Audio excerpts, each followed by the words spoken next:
what can I say? I like the book. Alright, hey babes, welcome or welcome back to my channel. My name is Isha if you're new here, and if you are new here, hope you stick around and subscribe for more videos from me. In today's video is another book video. We're gonna be talking about my top 23 books that I read in 2023. Getting all the books ready for this video, I was thinking last year even a good reading year, and I've said it before, I was like 2023 wasn't a good reading year, but then I was looking back on my top books, I'm like, actually it was a good reading year. I just didn't read a lot of my anticipated reads, but I did have a lot of good books that I read that I thoroughly enjoyed. So let's jump right in to my top 23 books I read in 2023. This is in no specific order, and I also have books on this list I don't have a book copy of, but you already know it's gonna be on the screen. First book is going to be Before I Let Go. It's a book that had me feeling so many emotions. It had me laughing, it had me crying. I just felt so connected to the characters in this book. If you haven't read any of Kennedy Ryan's books, you need to get into it, and you need to add all her books to your TBR right now and read them all, because her writing is phenomenal. Her books always have much love, diversity, comedy, just real raw moments that happen in life, and she puts them in the books and just writes so beautifully about them, and I love every single one of her books that I've read. Following Yasmin and Joshua, and Yasmin and Joshua, they have 2 kids together. They are divorced, but they're still like extremely involved in each other's lives. They own a restaurant together, so they're always seeing each other and having to handle raising their kids, running the business, and all that. Yeah, so so the book starts off with Josiah starts to date. So Yasmin also begins to start dating and trying to get back out there, but they're still like super connected into each other's lives, and also like still like in love with each other and still have so much love for each other. If they're in a room together, everybody can see that these 2 people love each other so much. Friend group in the book was also just loving, supportive, and you know I love a good friend group. If it's a good friend group in the book, I'm gonna love it. Her friends were just funny, loving, supportive, and I cannot wait to read the second book that comes out this year. I'm like super excited for it. Right into the next book, which is In a Jam. This is in my top 23 of 23 because, first of all, let me just name the tropes. Small town romance, single dad, also with a mix of like second chance romance, friends to lovers, that type vibe. And I just love Shay and Noah. Noah and Shay went to high school together, and Noah and Shay friends in high school. He had a crush on her back in high school, and he was just like the shy nerdy kid. What he grows up and he's like businessman, owns a farm, and he starts getting confidence. He's still shy, Shay, but he's still like very like self-assured. Oh, and it's also a marriage of convenience. I forgot to mention that Shay is just going through a breakup, so she inherited her grandmother's house, and that's why she moved to a small town, because she just went through like a breakup of an engagement on her wedding day, and then wants to start over, basically like decompress and get away from the city life. So she moves to her grandmother's house to do that, and she starts living a life there. So basically, that's the story, that's the plot. And we all know I love a good marriage of convenience. Hello. So the next book is Betting on You.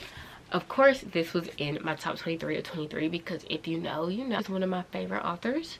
I was extremely excited to buy this book. I pre-ordered it. I love both Charlie and Bailey. It's a YA book. The way Lynn Painter writes YA books is outstanding. You automatically get connected to the characters. This has all the tropes. It has opposites attract, like a friends to lovers slash like kind of like dislike to like. Then it has a fake dating trope because they start to fake date. It has them plotting against her mom's boyfriend. Road trip in here. It has so many amazing things. It has him rescuing a cat from a tree. It has Charlie being a low-key softie but being like sarcastic and anti-love, but he's the biggest softie ever. Hello. It has Bailey being a romance reader that like loves reading books. It has her own like bookstagram and everything. Like this book just has all the good YA feels that you want when you want to like get transported back into high school. Personally, I never want to experience that, but if it looked like this book, I would 1000% go back thoroughly into this book. Okay, I know. And also I love when books have playlists. Happy Place, you already know this was going to be in this video. Love all of Emily Henry's books. Emily Henry stan, and I will never not buy one of her books and love one of her books. This book is a second chance romance, fake dating, and also it's like a found family as well. Harriet and Wynn are both in the same friend group and they started dating in college. They ended up breaking up. They didn't tell their friends. They all end up at the lake house for one last summer together. End up fake dating throughout the whole time. Basically so all their friends can have like a good time on their last house trip.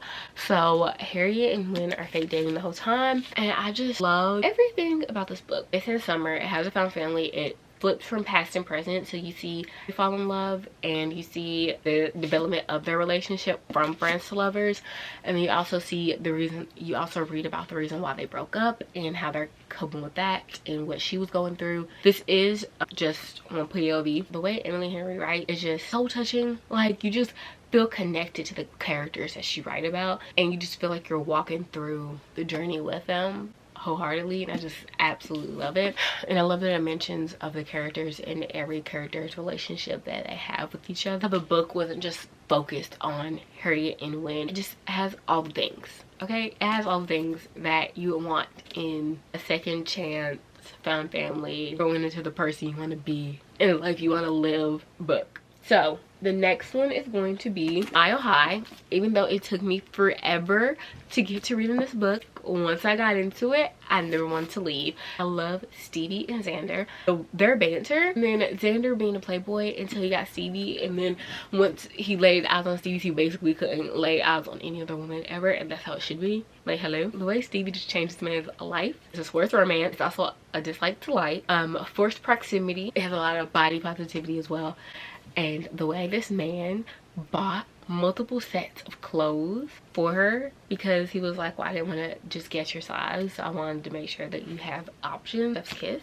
And then he took her to a jewelry store and replaced all of her fake gold rings with real gold rings. And he adopted a dog at the shelter that she volunteers at. He really is a sweetheart. Sweetest man ever, okay? It was a final offer. I thoroughly enjoyed this book. It's the final book in the Dreamland Billionaire series.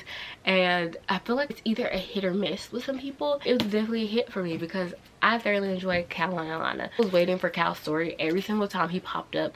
He had a piece of hair just like on my forehead. I said every single book. Every time he would pop up in the fine print and terms and conditions, I was waiting for this, especially because of the role he played in terms and conditions. I knew I was gonna love Cal. So getting to his book and finally reading about Cal and Alana's story was just the best thing ever. This is a second chance romance, a forced proximity, of friends to lovers type of. Cal's character development in this book, because you see how much he has struggled in every single trilogy book. I also love the single parent trope. Where is it? Butcher and Blackbird. I would like to say I'm surprised I like this book as much as I liked it, but I'm really not, because First to Lovers is one of my favorite tropes. I love when the characters are friends before they become lovers, because like they have that foundation of the friendship before they become lovers. Even though on two serial killers that are killing serial killers, I thoroughly enjoyed it. They become friends because she ends up being trapped on one of her missions. She ends up getting trapped on one of her missions and he finds her, and then that's how they start becoming friends. And then every single year they meet up to hunt down another serial killer, and you know, that is how this friendship begins. Once you read it, it has a lot of comedy. It is really enjoyable and funny. It's triggering. For Roman to be a serial killer, he is like one of the most golden retrievers he really is. And she's like a black cat. Like, this is the black cat and golden retriever, and I thoroughly enjoyed it. I really did. I cannot wait for the second book in this trilogy. It's really giving what it need to give. I enjoyed it. I enjoyed their little game and the little adventures and the little inside joke. So the next one is going to be Magnolia Parks, because I finally finished and read Magnolia Parks this year, and I'm very proud of myself. Because the reason I was waiting to read this book is because I was scared I was gonna get too attached. I did get too attached. I bawled my eyes out at the end, but that is neither here or there. I still haven't read Daisy Hicks. I'm definitely gonna read it. I just gotta be in the right state of mind. This is basically about two people that are madly in love with each other but can't be together. Can be together, but they can't be together because of their circumstances. So I would say I love the friend group, but the friend group pissed me off at the end. So I love certain people in the friend group very much so. Chef's kiss to them. Other people in the friend group, bye, I do not like you whatsoever. everything I know about love. I have not shut up about this book since I've read it. I love every single aspect of this book. It's a memoir, and I'm not even like a memoir type girl, okay?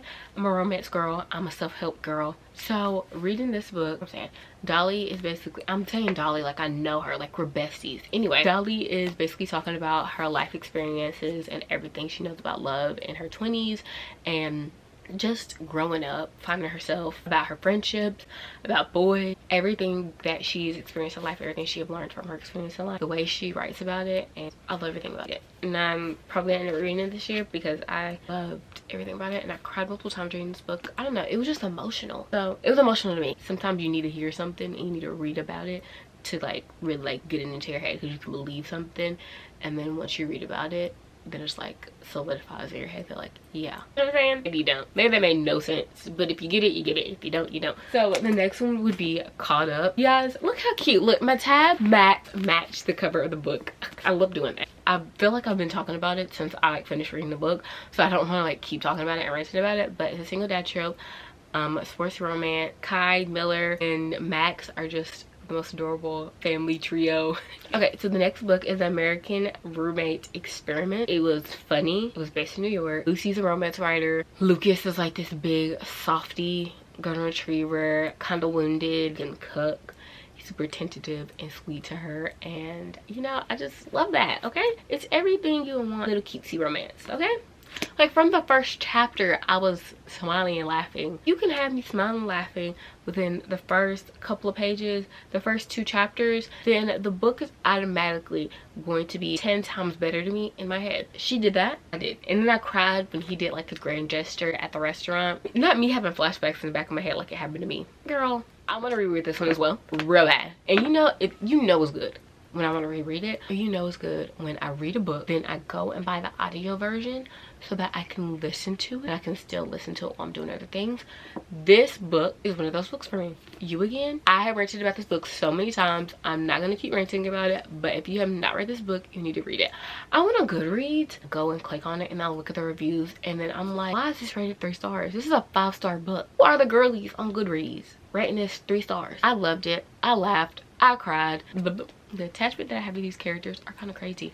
It's written in 3rd person. It is a When Harry Met Sally. If you watch that movie, it's basically like where they bump into each other, then they go their separate ways, and a year passes, they bump into each other again. This is one of the opposite tracks of Friends to Lovers. They're both going through like major shifts in their lives, and they bond through going through major shift in their life that's like making their lives feel like it's miserable and unbearable. So they end up bonding together and going through that time together, and then they like spend almost all their free time together. I loved it. The comedy in this book was amazing. Ari's a comedian. Josh is a chef. I will never stop recommending this book. Will I shut up about it? No, I won't. Okay, so the next book is Rock Bottom Girl. This book is by Lucy Score. So this book is following Marley. Marley is basically starting over in life. She had to move back home with her parents. She ends up becoming a soccer coach for her old high school. She absolutely hated her hometown. Since she's having to move back, she's kind of like in a funk. She started hanging out with her old best friend, her hometown as well. She starts to connect with all the soccer girls, and she starts to find her place. You know, I love a small town romance. Love a nice little like kind of slow burny type book, and a fake dating trip as well, because she starts fake dating a lacrosse coach. The girls she was coaching were hilarious, had me laughing back and forth. This book is funny, it's entertaining, it's realistic, it's relatable, it's just amazing, and I thoroughly enjoyed it. So the next one was Love Theoretically. Allie Hazelwood, and the way she writes, that hooks me every time with the book. So Love Theoretically, Jack really did his thing in this book. I do like Elsie.